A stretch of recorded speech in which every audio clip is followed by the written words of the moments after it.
to this talk this evening, our public lecture series in food and health. These lectures are meant to provide you with most up-to-date scientific knowledge on topics of food and health that are of interest to you as the public. So tonight's lecture is entitled Healthy Aging, Physical and Activity and Nutrition for Later Life. And this talk will explore how physical activity and good nutrition can help maintain strength, mobility, independence, and quality of life as we age, which is really important. And judging by the large number of people that are registered and those of you that are continuing to join us now, I know this is of great interest with you, and we've two wonderful speakers this evening. So I'll introduce you to the two speakers. So we have Dr. Katy Horner and Dr. James Timmons. So Katy is a lecturer and researcher at UCD, and she specialises in nutrition and exercise physiology.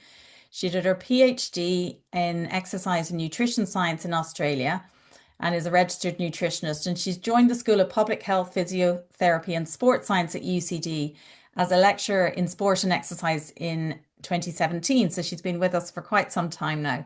And Katy's focus of her research has been on improving the understanding of nutrition and exercise interventions for older adults. So understanding what advice to give and how to give it and what's the effect of that advice in older adults. Our second speaker is Dr. James Timmons, and again, he's an assistant professor of strength and conditioning at the UCD School of Public Health, Physiotherapy and Sports Science. And he has 15 years of experience sort of strength and conditioning experience working in clinical populations. He did his degree in sports and exercise science from UCD and then did an MSc in strength and conditioning in Edinburgh and came back to do a PhD in UCD in 2018. And his work is more focused on exercise training and dietary strategies to support improvement in body composition, so muscle and fat, and also physical function in older adults. He also works in MedFit, proactive care, where he focuses on improving muscle mass and strength and function in older adults. So a very, very hands-on experience. So when the speakers start, during the talk, if you have any questions, just add them to the question and answers tab, which I hope you can see. If you can't see, you can put them into the chat. And you should be able to see the questions and answers at the bottom of your screen. And what we'll do is we'll address those questions at the end of the lecture. So really looking forward to hearing any questions you may wish to have. And I'm delighted to welcome you all. So I'm going to hand it over to Katy first, who's going to start her talk. Great.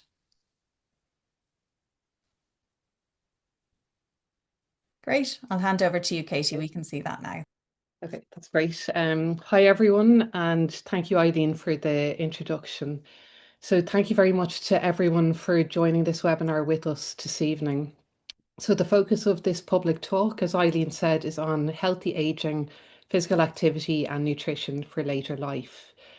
So where to start with healthy aging? It's a huge topic and there's only so much that we can cover, but we hope to introduce some of the latest scientific evidence and relate this to what can be done in practice.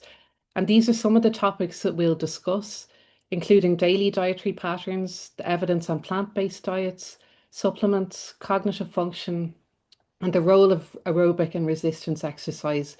And James will introduce the concept of exercise snacking as well. So if we look firstly at what changes are associated with aging, getting older is associated with a decline in our functional capacity, as shown here, which James will discuss later. It's also associated with a decline in our cognitive function and with increased risk of chronic conditions, as shown here, such as Alzheimer's, osteoporosis, and arthritis. So it can appear quite negative and depressing. But this begs the question, are all of these changes inevitable or can we modify any? There's a key role of our genetics and biology in this, with, for example, neural decline, natural declines in muscle and bone mass, and various hormonal changes that occur as we get older. However, some of these changes can also be modified by our environment. So what we do in terms of our daily sleep, nutrition, and exercise. And just to highlight this, I've pulled out this study, which is over 30 years old now, but it's a very nice one to illustrate this point. So this was a small study conducted in people in their 90s living in nursing homes who undertook 8 weeks of high intensity resistance exercise. And after the 8 weeks of training, they showed substantial increases in strength, muscle, and walking speed. So I think this is a very clear message that it's never too late, even in your 90s. So with aging, we do get a lot of different messages in the media and it can be confusing. So it's important to go beyond the headlines and look at the research. And that's what we hope to draw on in this webinar from position statements from various expert groups to get some of the latest research on these topics. So firstly, it's important to think about what do we consider healthy aging or how do we define it? This is various definitions. This one is from the World Health Organization and it defines it as the process of maintaining functional ability that enables well-being. And this includes the ability to meet basic needs, make decisions, be mobile, maintain relationships, and contribute to society. There are also definitions in the literature, such as this study, which we'll look at, which define it as getting 70 years old without the presence of 11 major chronic diseases and with no impairment in cognitive function, physical function, and mental health. So it's not just a lack of medical conditions, the importance of physical and cognitive function are consistently highlighted. So what are examples of dietary approaches used for healthy aging? I've compiled an overview here of some that are considered healthy dietary patterns or approaches to aging. This first is according to the Alternative Healthy Eating Index, which focuses primarily on including foods or nutrients to combat chronic disease risk, including fruits, vegetables, nuts, and legumes. The DASH diet is another one. It's designed to address high blood pressure and focuses on similar healthy foods, but also places an emphasis on low sodium. The Alternative Mediterranean Index assesses adherence to the Mediterranean diet. So this includes staples of oil, nuts, and fish. And the MIND diet is very similar, but it focuses primarily on dietary factors linked to brain health and also includes the addition of berries. The healthful plant-based diet is another one. It focuses on scoring positive for plant-based foods and negative for animal foods. And finally, another example is the planetary health diet shown here, focuses on minimizing the environmental impact of the diet.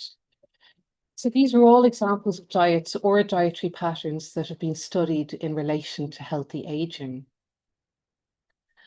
And I pulled out an example here of a recent study that looked at the impact of some of these diets on healthy aging.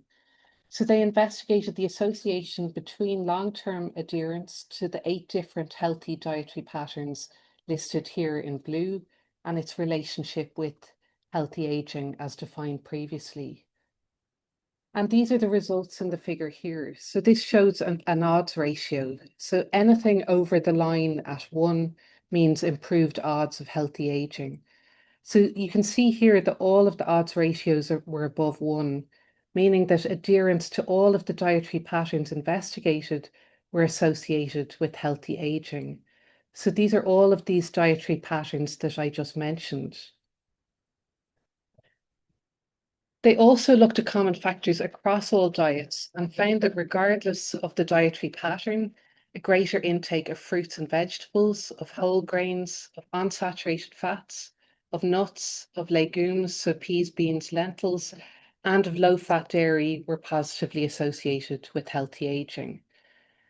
And of particular interest was that the inclusion of added unsaturated fat intake was associated with intact physical and intact cognitive function. So this would relate to foods such as omega-3 enriched eggs or dairy, for example.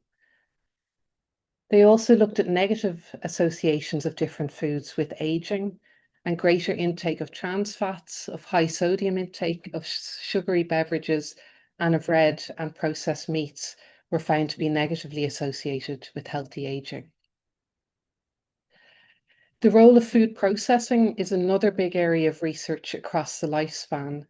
And the same study also examined the association between ultra-processed foods and health outcomes in older adults. So these foods are classified using the NOVA system shown here. So processed foods such as burger, chips, sugary drinks would be included in this category of ultra-processed foods. And the same study showed that higher consumption of these ultra-processed foods was associated with a 32% lower odds of healthy aging and lower odds of maintaining cognitive and physical function. A recent systematic review also investigated this topic, showing similar findings, with higher intake of ultra-processed foods associated with frailty, with renal function decline, and impaired cognitive performance. So this highlights the importance of limiting intake of ultra-processed foods for healthy aging. So the evidence in general seems positive for greater intake of plant-based foods, and this is from large studies in both the US and Europe. So this has been associated with reduced risk of cardiovascular disease, reduced risk of type 2 diabetes, some cancers, and of premature mortality. Increased intake of plant-based foods is also associated with greater fiber intake, greater folate, and greater intake of unsaturated fatty acids. So does this mean that we should go fully plant-based or that animal-derived foods should be eliminated? So studies have shown that we can increase our intake of plant protein above what we currently typically consume. But once we go above about 75% of our protein intake coming from plant-derived sources, it's difficult to achieve nutrient adequacy for some nutrients. And this includes for calcium, iron, some B vitamins, vitamin D, zinc, and omega-3. So legumes, nuts, dairy, and seafood are particularly important foods to consume for these limiting nutrients. So animal foods are also important. So overall, this recent research suggests that dietary patterns rich in plant-based foods with moderate inclusion of healthy animal-based foods may enhance overall healthy aging. And if someone is following a vegan or vegetarian diet, they need to include fortified foods or supplements to help meet requirements for those limiting nutrients. On another topic, supplements are one that are heavily marketed in relation to aging. And there are some supplements that there is some evidence for in relation to healthy aging. So this review here summarizes what they've called some of the main players. And these include omega-3, which is anti-inflammatory and which has been shown to have a range of health benefits in some studies. Coenzyme Q10, which provides cellular energy support. Gingerol from ginger, which acts as an antioxidant. And also curcumin in turmeric, which has been shown to have both antioxidant and anti-inflammatory effects. So some studies have shown these to be of benefit in certain contexts in relation to aging. In general, further research is needed on some of these, and whole food is best as we get a greater variety of nutrients from whole foods. Supplements can also interact with medications and medical conditions, so it is important to consult with a GP or dietitian before taking. The only supplement that is recommended for every older adult is vitamin D. It's associated with bone, muscle, and cognitive health, and the HSE recommends that all older adults should take a 15 microgram supplement daily all year round. The final supplement that I want to mention is creatine. Although traditionally it was considered primarily for sport, there is more and more evidence in relation to aging. It's important to note that it is found naturally in the body and also in low amounts in some foods we consume, such as dairy, meat, and fish. A particular role has also been shown for creatine in relation to cognition, with this review published earlier this year showing that 5 out of 6 studies that it examined the association between creatine and cognition in older adults had positive findings, particularly for memory and attention. When combined with resistance training, there's also accumulating evidence for benefits in relation to muscle mass, strength, bone health, and functional ability in older adults. Therefore, there are also several age-related conditions where creatine could have benefits. So while overall more research is needed, the current evidence is generally very positive in relation to creatine and healthy aging. So just to finish up, I want to highlight some practical recommendations. These include, firstly and most importantly, aiming to consume 3 regular meals and 2 to 3 snacks each day. This is important to help in ensuring overall sufficient energy is being consumed, which is a very rough guide, should be about 30 kilocalories per kilo of somebody's body weight. And then at each of those meals, it's important to ensure there's a good source of fiber, starchy foods or carbohydrates. So this would include, for example, cereals or brown bread, rice or potatoes. It's also important to consume fruit or veg at each meal and to include a high quality source of protein at each meal, as well as limiting alcohol, sugar, and salt intake. I've also included a key focus here on hydration, as it's one of the most common issues and also one of the most easiest to change. So, dehydration is particularly common in older people because with aging we have a blunted thirst sensation and we also have a reduced ability to retain fluids in the body. So, it's a very common problem and it's associated with several negative outcomes, including confusion, delirium, urinary tract infections, and heart and stroke, among other issues. As a general goal, women should be aiming to consume at least 1.6 litres or 6 cups a day, and men 2 litres or 8 cups a day. And this doesn't have to all be from water. All of these fluids here are good sources for hydration. Finally, I just want to flag some particular foods and nutrients in relation to specific aspects of health relevant for older adults. So for brain health, the following are particularly important. So B vitamins, so this means including fortified foods like some milks or cereals. Omega-3, so including oily fish once per week. Vitamin D, fruit and vegetables, and a good source of protein at each meal. For bone health, as well as vitamin D, calcium is particularly important. So important to include dairy or an appropriate alternative 3 to 4 times daily. For gut health, fiber is important and the goal is 25 to 30 grams per day. So important to include 5 to 7 portions of fruit and veg alongside whole grain cereals. For muscle health, it's important to include sufficient energy and include a good source of protein at each meal. And examples include eggs, dairy, meat, poultry, fish, or a combination of plant-based sources. Along with exercise, these foods and nutrients will help to target these aspects for overall healthy aging. So overall, in summary, for healthy aging, the following 10 points are important to consider. So aim to include 3 meals and 3 snacks a day. This is important to reach energy requirements. Ensure you're getting sufficient fluids and hit hydration targets. Make sure you have a good protein source at each meal. Include nuts and seeds in your diet. Aim for 5 to 7 portions of fruit and veg daily. Aim for 3 to 4 servings of dairy daily. Include foods fortified with B vitamins for brain health. And also aim to include oily fish once per week for omega-3. And finally, enjoyment can be a big part of eating, so it's important to remember that. And the benefits of good nutrition will be helped enormously by exercise.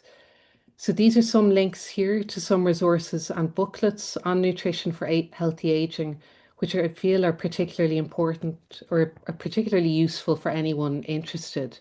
And I'll pass over to James now to discuss more on exercise. Thank you very much, Katie. Really good and some really, really recent evidence there and some strong evidence and really nice practical information at the end. So thank you very much. Just to remind everybody, pop your questions in. We have a couple of questions in already. And we're probably going to get a lot more now. I'm going to hand over to James, who's going to talk more about the physical activity. Thank you. Hi, hi guys. Thank you very much, Katie. That was really interesting as always to listen to. I always learn a bit every time I have a listen. So good evening, everyone, and welcome to the talk. So I'll just dive straight into it. So Katie obviously was talking there about nutrition, and I'm going to talk about exercise or physical activity. So I suppose the first question I'll ask is what healthy aging really means. It's a simple question, but it can be a complex answer. So Katie would have showed this slide earlier. So when people say they're aging, well, everyone's aging from when they're born. So we're all aging, unfortunately, from the minute we're born until we die. But we're trying to, I suppose, throughout life is match our health span to our lifespan. So we know through medicine that we're all probably going to live longer, but that doesn't necessarily mean we're going to live healthier. So we're hoping that exercise can help us do that. So if we just take a look at this kind of graph, we're looking at we start to age, we reach a peak roughly around kind of late 30s, early 40s, and then that's when the decline starts. Now, the decline can happen slowly or fast, depending on how active or inactive you are, or depending on lots of different factors. But what we're trying to do is have that line decline as slow as possible. And for a lot of people, that line is actually invisible. So that rate of decline really depends on lots of different factors. It can be genetic, it could be socioeconomic, it can be lots of different reasons for it, but we do know that exercise is probably the best pill that can help us offset that decline over time. So the question I'd ask is, why does movement actually matter? Like, why is movement better than everything else? It's free, but why is it better, say, than pharmacology or things like that? So I bring up this slide. This is an old slide that's brought up a lot. My lecturer would have shown me back in the day when I was studying sports science, but I find it very interesting. So if you look at the slide in the very left, that's a 40-year-old athlete. If you look at the photo on the very right, that's a 70-year-old athlete. And then in the middle is a 74-year-old sedentary person. So the dark ring, the kind of white bit, the white bits are the fat mass, and the dark bits are the muscle mass. So if you look at the 40-year-old athlete versus the 70-year-old, you can see they're pretty similar. So that means that over time, that person has maintained both strength and conditioning type training throughout their life course. Whereas the 74-year-olds, you can see that their muscle mass has significantly declined and their adipose tissue or fat mass has increased. And that is unfortunately is aging. So that person in the middle is not only probably losing a lot of muscle mass, but they've also lost strength and function. And as we know, as you age, maintaining function is going to help maintain quality of life. So to bring it a bit closer, you can see the young versus old. Like, we know that aging is inevitable, but how we age, is up to us. So as I said, if we can maintain strength and function throughout the life course, and obviously coupled with positive and eating habits, that can help fuel us to live a longer and healthier life, hopefully. So just to be a bit, I suppose, negative for a second, but don't worry, it's coupled with a lot of positivity. Like, this is called the kind of catabolic model of decline. So throughout our life course, for different reasons, we'll have different periods of inactivity. That could be out of choice or not out of choice. So you can see the line goes from here and declines down to here. But as we age, there's different reasons for that. So we might decline basically because there might be a stress at work. So we stop exercising. Then what happens is we might decide, okay, we've got more time now, we go up. Then something might happen with a family member. We have to look after them. Our exercise goes down, then we have more time, it goes up. But over time, it's a zigzag period, but it slowly declines over time. So what we're trying to do is the bigger base you have at the start, so if you have more muscle mass, and if you're stronger and better function, then decline will inevitably happen. But if we have a bigger bank, I suppose, at the start, then the inevitable decline will allow us to preserve function for longer. So just to break things up for 1 second, I want everyone just to stand up, please, for 1 second. I'm going to do a little test. So wherever you're sitting, just stand up. And I want you to stand, everyone on their left leg, and I'm going to count for 10 seconds, okay? 1, 2, 3, 4, 5, 6, 7, 8, 9, 10. Relax. Change sides. I want everyone to stand to the right leg now, and I'm going to count down from 10 back to 0. In 10, 9, 8, 7, 6, 5, 4, 3, 2, 1, 0. Relax. Okay, good. You can sit back down now. So why did I do that? Well, it's a test of your balance, and there's lots of different reasons why you may be able to hold your balance or may not be able to hold your balance. But this was a study done in people over the age of 50. There was about 1,700 people involved in this study. And out of the people that they tested, 20% of them couldn't stand on one leg. Okay. Now, there's different reasons for that. They might have ankle instability. They might have some joint issues. There might be some, vestibular issues. But just for argument's sake, 20% could not do it. Okay. But what's really startling about this study is that over a 7-year median period, out of that 20% who couldn't do it, 17.5% of them died within 7 years. And out of the people that could do it, only 4.6% died. Okay, now that sounds very negative. So that means that there was nearly 4 times higher the people who could do it versus not do it in terms of dying. And they did take into consideration, comorbidities, age, sex, etc., and BMI. So they were all taken into, those interactions were taken into consideration. Now, if you can't do it, don't panic. There is light at the end of the tunnel. Aging we can start practicing this from now on. Okay, so if you can't do it, ask yourself why you couldn't do it. Was it just because you have ankle instability? Do you have balance issues or vestibular issues? Or was it just because you've detrained yourself that you can't do it? If it's for those reasons, luck is in the hand that you actually can practice to do that. So it's a good test to show that, for longevity purposes, if you can balance on one leg, that's a good indicator that you're going to live longer and hopefully healthier. So what's the latest science say? Well, just as recently as last week, a paper was published, and there's a lot of news came out of this in the papers and in different talk shows. But to keep it really simple and not to go into too much detail, this was in the British Medical Sports Science, and it was up for 30 years, and it was about 147,000 people. So it was a pretty big sample size.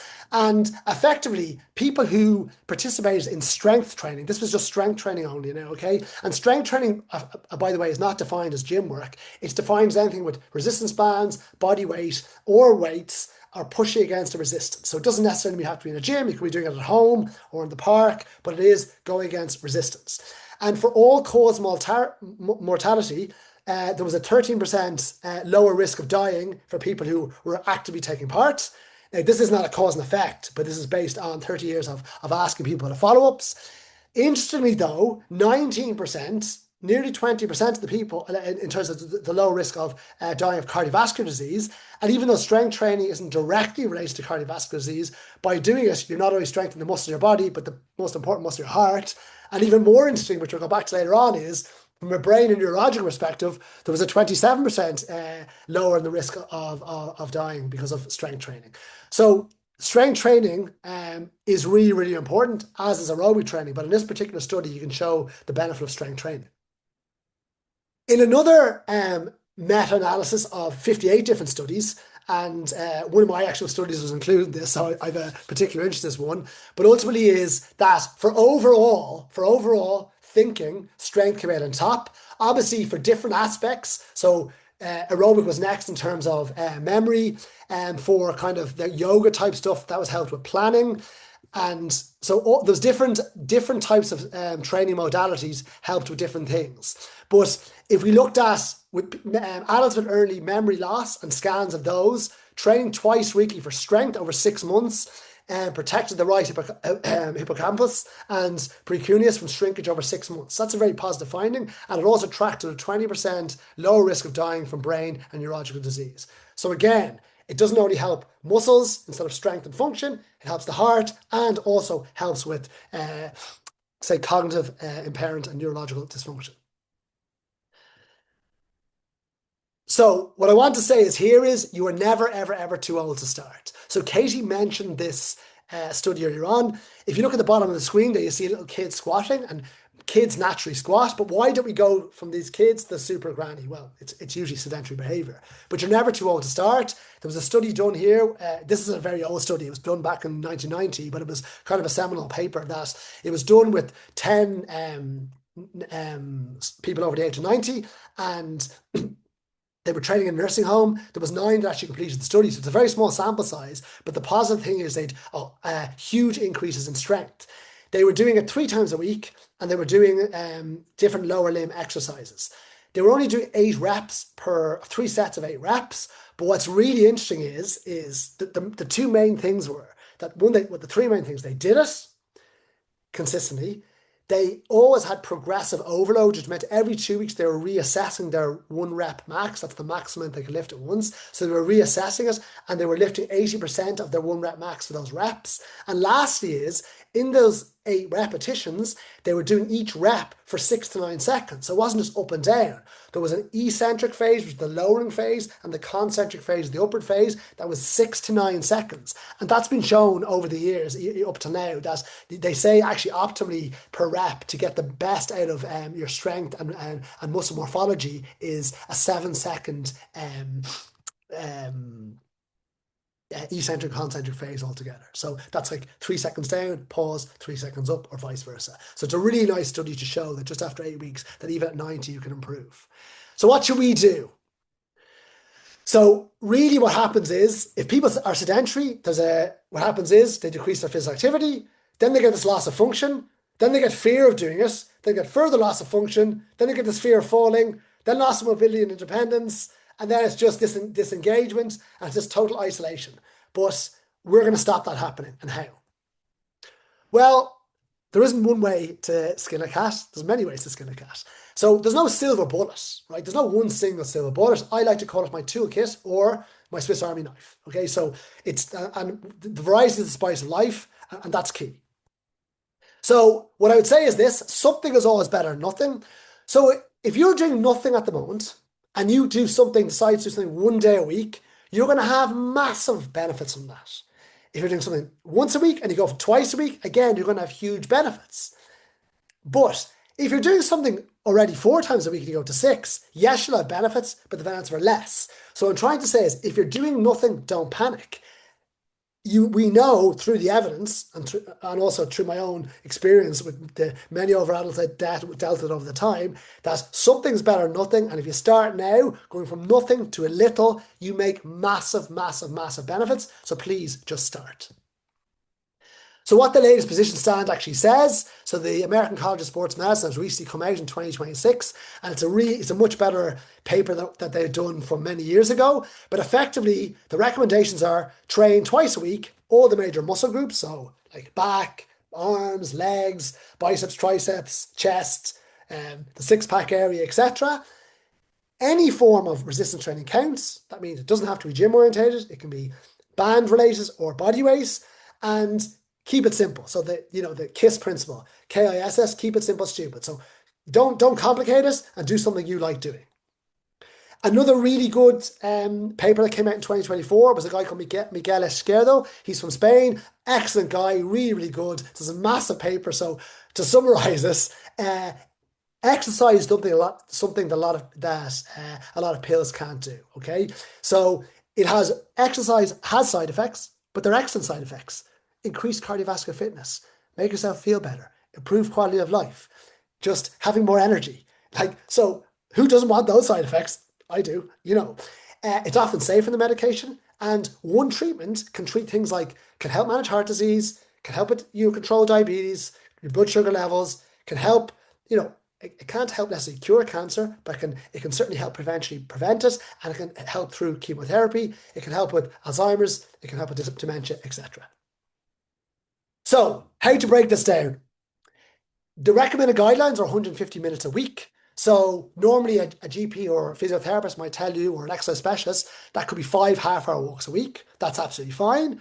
But you mightn't have time for that. So it's good to know that that's a moderate physical activity. And moderate physical activity is defined, you can talk but can't sing. But if you want to be more vigorous, that means when talking gets hard, actually 1 vigorous minute equals 2 moderate minutes. So you might have only 75 minutes a week then to do that. So that could be broken down: Monday, Wednesday, Friday, a brisk walk for 30 minutes. Saturday, a longer walk with your friend for 60 minutes. Or it could be Monday, Wednesday, Friday, a brisk walk for 30 minutes. And then Saturday, it could be, you might just go 30 minutes at a vigorous pace. And that would add up to your 150 minutes. Something that's very close to my heart is called exercise snacking, and it's basically short bouts of physical activity throughout the day. Some people know it as SBAE, or short bouts of accumulated exercise. I like to know it as snacking, and obviously that complements what Katie's talking about, snacking on good food, but it's more digestible. So giving people a natural moving menu is an excellent way to do it. So that could be like walking up and down the stairs. It could be doing some gardening. It could be taking a phone call while walking, etc., etc. But all these add up throughout the day. So what does a snack look like? And this is key. So I'll show you here what this is a project we did in UCD. So these are just examples. This was a study we did with workers in UCD. And if you look at one of our students, Davey, there, I've given a link to this at the end to the actual study and videos. But he's doing a chest press with a squat, a hinge with a row, an overhead press, a lat pull down a wall sit. And then the next one would be, again, it's a hammer curl, a bicep curl, it's an upright row, it's a tricep extension, it's a single leg lunge. So that's 1, 2, 3, and then there's one each side, which is 4 and 5. This was done. They did a mid-morning snack and a mid-afternoon snack for 8 weeks. They did each exercise for 45 seconds on with a 15-second recovery to change to the next band and change exercise. And again, we had huge increases in upper and lower limb strength. So to kind of summarize the snacking up, if you want to get the recommendation of 2 sessions in a week, and probably that's 2 30-minute sessions, or it could be 2 45-minute sessions. Say you don't want to go to the gym or you don't have time, you can do it from home. And you can do a mid-morning snack and a mid-afternoon snack, 5 minutes a day, twice, 6 days a week. That equals to 60 minutes. Or if you want to do a bit more, you can do it 3 times a day, 6 days a week, and that adds up to 90 minutes. And we know from the previous study that was just published there this week that 90 minutes is the optimal. 60 minutes is sufficient, and no more, and anything more than 2 hours is not actually relevant. So if you could do one of these 2 things, it would be absolutely amazing. And the last thing is, I would say, is make it happen. So we all know, everyone who's on this call probably knows, like, how to eat healthily and how to exercise. But why don't we do it? Well, because it's called behavioral change. So I'm certainly not an expert in behavioral change, but I'm doing a research project at the moment that involves looking at snacking and behavioral change. So my advice is this: start small, keep it simple, something easy to do. Do what you enjoy doing, right? Do what you enjoy, you know you're going to do, and make it a habit. So how are you going to do that? Give nudges to yourself. So maybe, instead of driving to the car park, drive and park 10 minutes away from where you work. If you're getting the bus or Dart to work or Lewis, get off 2 or 3 stops early. Make yourself walk longer. If you want to bring runners with you to work, put the runners by the door so you might walk instead of going in the car. Bring a buddy, bring a wife, child, partner, husband, cousin, friend, someone to go along with, so you feel accountable as that person. If you're accountable, you'll do it. And remember, systems over goals. You don't rise to your goals, you fall to your systems. So build a routine that's easy to follow. The last thing is, I'd say, movement and nutrition go hand in hand. Yes, you can have one without the other. If you eat well, you definitely are what you eat. And, that will hopefully help you live longer and help you feel better. If you move, you can definitely have good improvements. But as Katie pointed out, if you're fueling well, getting your proper macronutrients of carbohydrates, proteins, and fats, your vitamins and minerals, plus exercising, well, that's a huge added bonus. And that is the biggest benefit for increased strength, increased function, and increased lean muscle tissue. And ultimately what we're trying to do is improve your overall quality of life.